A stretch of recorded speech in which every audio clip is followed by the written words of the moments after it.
बिल्कुल, आज बजट पे हम लोगों को बात रखनी थी। प्रदेश में बजट आया है, तमाम क्षेत्रों को, अलग अलग जनप्रतिनिधियों को खूब सारी उम्मीदें थी। प्रदेश की व्यवस्था के बारे में सदन और सरकार को बताते भी, पर एक जो गोप भक्त बने हैं और एक जो गोप भक्त बनना चाह रहे हैं, दोनों की राजनीतिक लड़ाइयों के कारण, पक्ष और विपक्ष की पॉलिटिकल लड़ाइयों के कारण कि किस तरीके से हम इश्यू को बनाएं, किस तरीके से अगले दिन अखबारों में छपें, इसलिए पक्ष और विपक्ष दोनों की छोटी छोटी हरकतों के कारण आज प्रदेश की 8 करोड़ जनता को निराशा हाथ लगी है। आज जो चर्चा होती, जनहित के मुद्दे आगे आते, तो निश्चित रूप से कई लोगों की बात जो है प्रदेश की सरकार तक पहुंचती। आज जो लोग गो भक्त बने बैठे थे, आज उनकी बात आगे आई, इश्यू बड़ा हो गया। मैं कुछ चीजें बताना चाह रहा था कि वर्तमान सरकार और पूर्ववर्ती सरकार दोनों को प्रदेश की जनता ने, 8 करोड़ जनता ने मैंडेट दिया। पिछली बार भी मैंडेट मिला। उस समय भी पूर्ववर्ती सरकार ने लाखों बीघा गोचर जमीन, ओरण जमीन, गोवंश का चारागाह पूरे तरीके से मल्टीनेशनल कंपनीज के हाथ में दे दिया। अगर आप वाकई इतने बड़े गोभक्त थे तो पूर्ववर्ती सरकार में आपने ये लाखों बीघा जमीनों की अलॉटमेंट क्यों की? आज के समय में जो वर्तमान सरकार है वो खुद को सनातनी सरकार कहती है। जय श्री राम का नारा लेके आप सियासत की दहलीज तक आए हो। उनके लिए मैं एक लाइन कहना चाहूंगा, बेजुबान जानवर भी अब पूछने लगे हैं इंसानों से, हक तो हमारा भी था, फिर क्यों बेदखल किया मैदानों से। आप देखें कि लाखों बीघा चारागाह जमीन, ओरण जमीन, गोवंश के लिए आरक्षित की हुई जगह आज मल्टीनेशनल कंपनीज को दे दी जाती है। जिस गाय की बात आप लोग करते हैं, उस गाय की जमीन को इस तरीके से आप लोग ही अलॉट कर रहे हो। आखिर कौन सी ऐसी ताकतें हैं जो आपको दबा रही है? ये प्रदेश की जनता जानना चाहती है।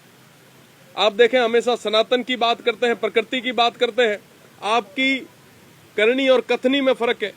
आज के समय में धरा और धेनु का सौदा कौन कर रहा है और इसके नाम पे राजनीति कौन कर रहा है, ये बहुत बड़ा विषय है। कोई संत कह के गए थे कि जिस धरती पर गाय के पैर रखने की जगह न बचे, उस धरती पर धर्म की दुहाई देना केवल पाखंड है। और आज के समय में दोनों ही पॉलिटिकल पार्टी सिर्फ पाखंड कर रही है। अगर वाकई आपको इतनी बड़ी पीड़ा है, वाकई आपको अगर चिंता है, क्योंकि मैं पश्चिमी राजस्थान से आता हूं। पश्चिमी राजस्थान में तमाम जो ग्रामीण अर्थव्यवस्था है वो पूरे तरीके से गोधन पे, गोवंश पे, पशुधन पे टिकी है। आज वहां की जमीनें अलॉट हो रही है। विपक्ष भी सो रहा है, पक्ष तो कर रहा है, विपक्ष भी सो रहा है, उसकी बात नहीं करेंगे साहब। लगभग 30 लाख गोवंश वहां है। अभी एक की बात हुई, निश्चित रूप से जो हुआ गलत हुआ, इस तरीके से नहीं होना चाहिए, पर विपक्ष कम से कम उस 30 लाख गोवंश की बात तो करे।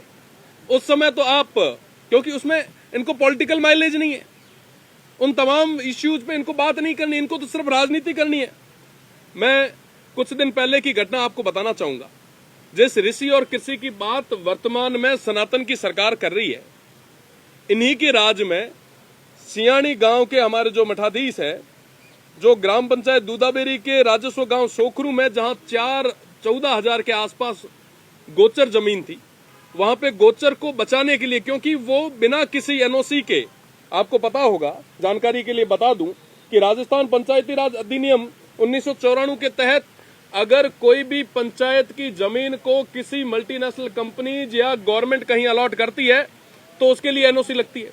कोई एनओसी नहीं ली गई, गोचर को पूरी तरीके से खत्म कर दिया जा रहा था। वहां पे जब संत जाके धरने पे बैठे, आप देखें कि लगभग 12 जनवरी 2026 को, 12 जनवरी को संत वहां पे धरने पे बैठते हैं, उनके नेतृत्व में धरना चलता है और आज दिन तक उस गोचर पे इन्होंने कोई डिसीजन नहीं लिया। और जो संत वहां बैठे उनके साथ दुराचार किया। एक तरफ आप कहते हो कि साहब हम तो सनातन की सरकार है, हम तो गाय को बचाने वाली सरकार है। साहब गाय मर रही है, वो गाय माता, वो विश्व माता जिसकी बात थोड़ी देर पहले मंत्री जी कर रहे थे, आज आप दोनों क्यों चुप हैं? सिर्फ राजनीतिक मुद्दा बनाना है, सिर्फ गाय के नाम पे बात करनी है। लाखों बीघा जमीनें अलॉट हो रही है, ये प्रदेश की सरकारें सो रही है। पूर्ववर्ती सरकार ने भी जमीनें अलॉट की, वर्तमान सरकारें भी अलॉट कर रही है। वही गोचर कर रही है जिसके नाम गाय के नाम की अभी राजनीति कर रही है, वही गोचर कर रही है। पर आज उस विषय पे ये बात नहीं करना चाह रहे। ये तो चाहते हैं कि हाउस एडजर्न हो ताकि सही मुद्दे जो है वो जनता के सामने ना आए।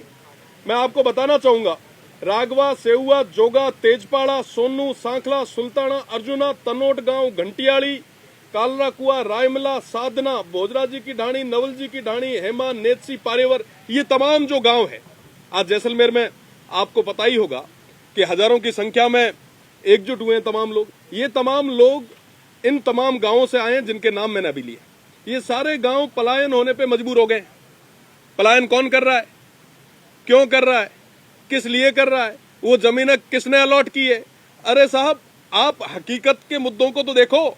जिन इंटरनेशनल बॉर्डर की बात आप करते हो, आज के समय में वो इंटरनेशनल बॉर्डर पे बैठे हुए वो मजबूत लोग जो ऑपरेशन सिंदूर से लेके हर एक जगह पहली पंक्ति में आपके लिए लड़ाई लड़ रहे थे, आज उनको जबरदस्ती उनकी लैंड को अलॉट करके उनको पलायन करने पे मजबूर किया जा रहा है।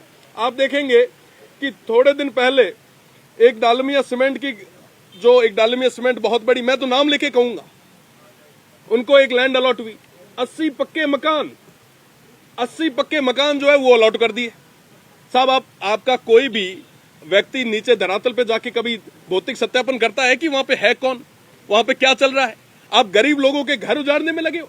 उनमें से कई लोग ऐसे हैं जिन्होंने आज तक शहर नहीं देखा। साहब, वो कहां जाएंगे? आप और हम तो कहीं भी चले जाएंगे, पर उनकी बात कौन करेगा?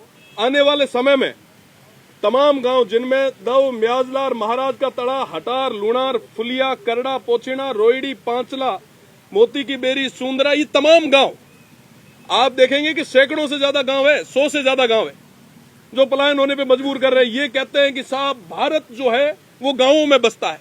आज इन गांवों को कौन अलॉट कर रहा है? ये किसानों की बात करते हैं। साहब, आज वो किसानों की छाती पे हाई टेंशन लाइन और उन टावर के नाम पे उनको कौन जलील कर रहा है, उनको कौन परेशान कर रहा है? थोड़े दिन पहले आपने देखा होगा कि बायतू के अंदर कुछ किसान जो है वो धरने पे बैठे। उनको पूछा गया कि साहब आप धरने पे क्यों बैठे हो? आप देखेंगे कि साहब उनके पास 15 से 20 बीघा जमीन थी, उसपे आपने जाके छाती पे पोल रख दिया। कह रहे हैं कि साहब ये विकास हो रहा है। अरे साहब, विकास के नाम पे ये विनाश क्यों कर रहे हैं? आप खेजड़ियां तो काट ही रहे थे, किसानों को इस तरीके से परेशान कर ही रहे हो। गांव के सीधे साधे लोग, उनकी जमीनों को आप इस तरीके से अलॉट करके उनको बेघर कर रहे हो। बदले में मिला क्या? ना CSR वहां मिलता है, ना किसी युवा को एम्प्लॉयमेंट वहां मिलता है, ना वहां पे जहां पे बिजली आप जनरेट कर रहे हो उसी क्षेत्र में ना आप बिजली समय पे दे पा रहे हो।